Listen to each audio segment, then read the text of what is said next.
And Andrew Eborn, who you'll know, who does stuff on legal news for us, he's also what's known as a futurist. Somebody who looks into the future, not with a crystal ball, hopefully. He's a barrister and a broadcaster, so he joins us now. Andrew, good evening. Good evening, Petrie, and congratulations on putting the two topics together.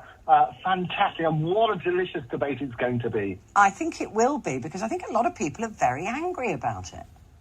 Well, I think you have to put it into context. And what I love is that, yet again, AI is hitting the headlines. You've got the headlines of today's papers. We're going out at the moment on the 5th of June, and they're basically screaming from the eye, saying that a lot of people are worried about their jobs.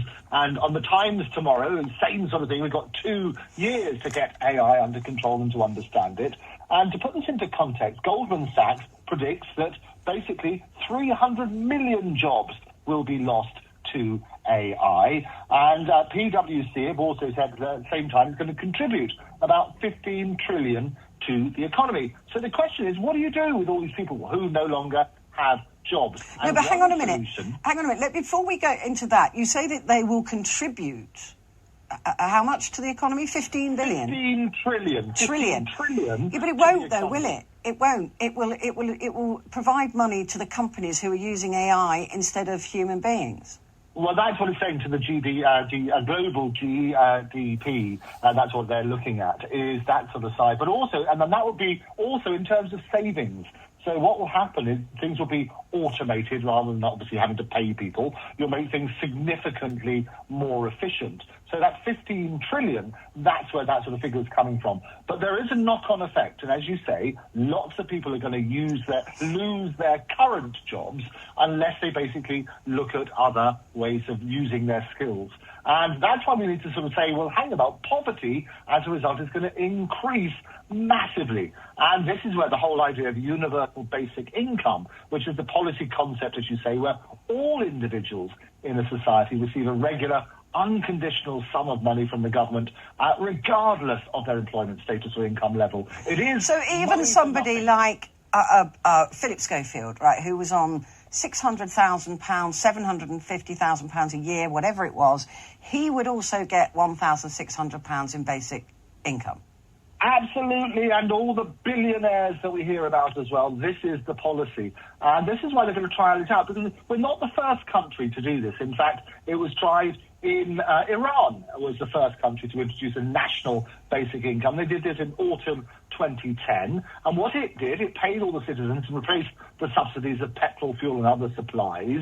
And basically, the country had done that for decades. It had basically done that to reduce inequality and poverty. And the usual sort of arguments, well, will it make people lazy? Will they give up their jobs and so on and so forth?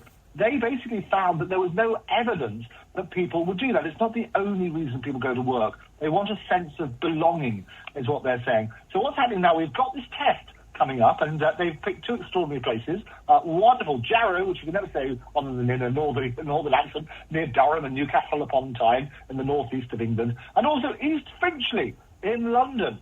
They're going to have these 30 volunteers who will receive this princely sum of £1,600 a month. They're looking for somebody, I don't know if you want to dig into your pocket for this, Petrie, but they are looking for somebody, as you say, to fund this, the 1.6 million required to fund this for these lucky 30 people. And they're basically going to see, well, does this work? Is this worth having? And I have to say, as a principle, the headline is anything that can be done to alleviate poverty or to eliminate it completely, I am absolutely in support of. And yes, but somebody's got to pay for this. And also 30 is a woefully small sample. Oh, of course it is. As you and I both know, that amounts to absolutely flip all, right? If you were a scientist, you'd say a sample of 30, it's not even worth the paper it's printed on. So what they're trying to prove by this is absolutely, it cannot be proved by 30 people, number one. And number two, if this were to go universal in this country, it would be the government's responsibility, and where does that money come from? The only thing I can think of is if all of these jobs are going to go, is that you have to basically put AI on income tax. So companies using AI instead of people will have to pay the tax that person would have paid. Oh, you're absolutely right. The money's got to come from somewhere. I mean, one way of looking at it, if you think of it like a game of Monopoly, basically money leads to jobs. You need to start off with some sort of money, because if you don't have a house, you don't have a shower to get changed in the morning, you don't have appropriate interview clothes or funds to cover cost of transport and food during a working day, you can't even start to get jobs. But you have to look at the mindset of people and say, well, will people basically give up, or are there other reasons that people do jobs?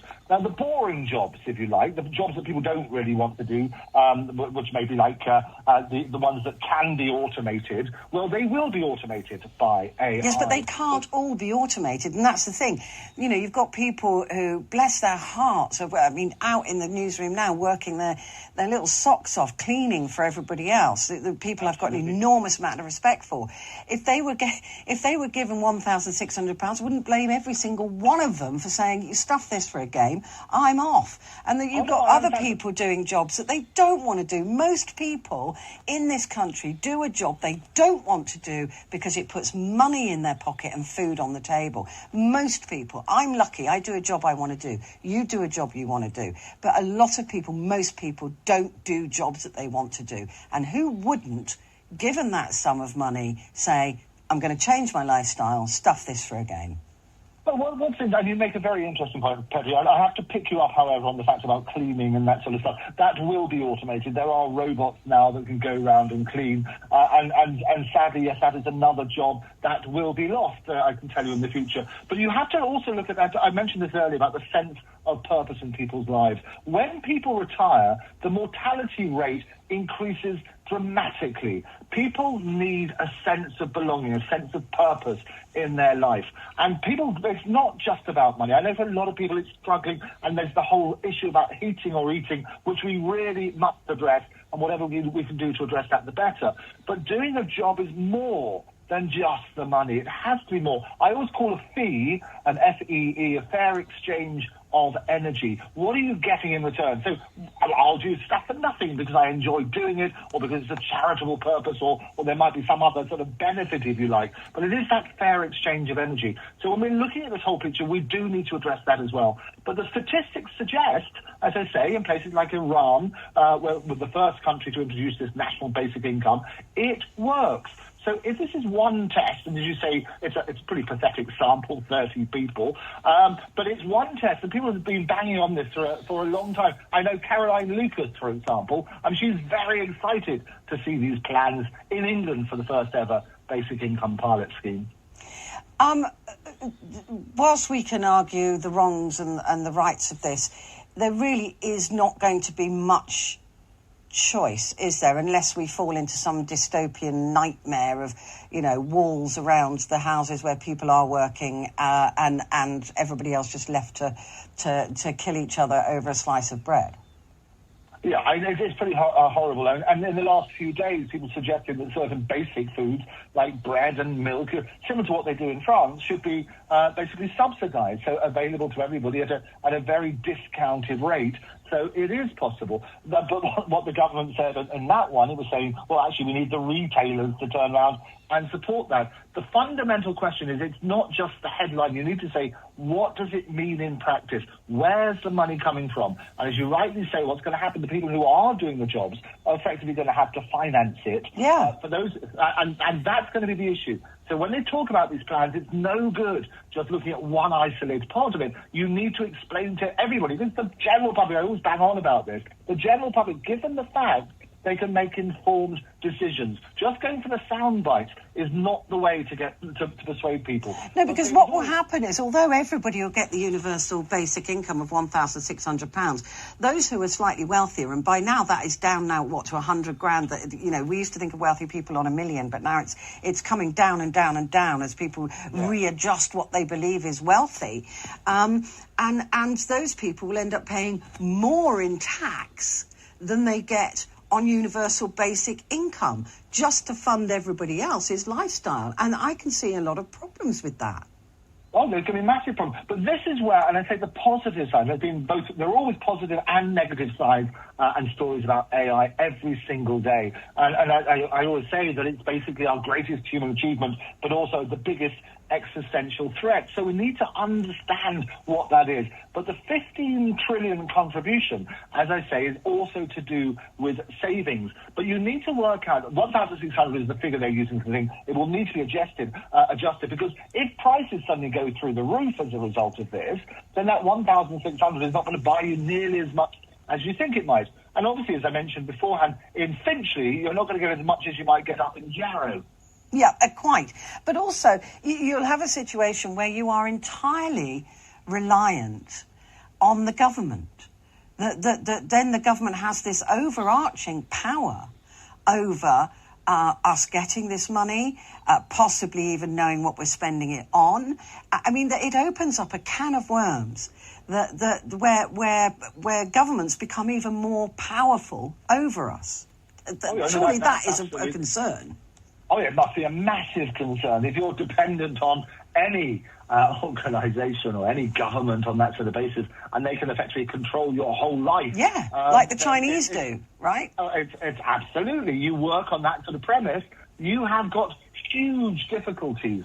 But this is but looking at the positive side of that as well, the other thing they argue is it helps, for example, victims of domestic violence. Those who suffer domestic abuse, mainly women, become trapped in violent situations because they don't have the means to leave them. This is what women's aid organisations tend to show. So there's a positive side to that sort of stuff. You've got all of those sort of aspects where you need to have a sensible discussion. And what we need to do is put side by side, what does it mean in practice? And then people can reach an appropriate decision. Absolutely right. Thank you, Andrew. As ever, brilliant. Thank you very much indeed. Andrew Eborn there, futurist, barrister and broadcaster. So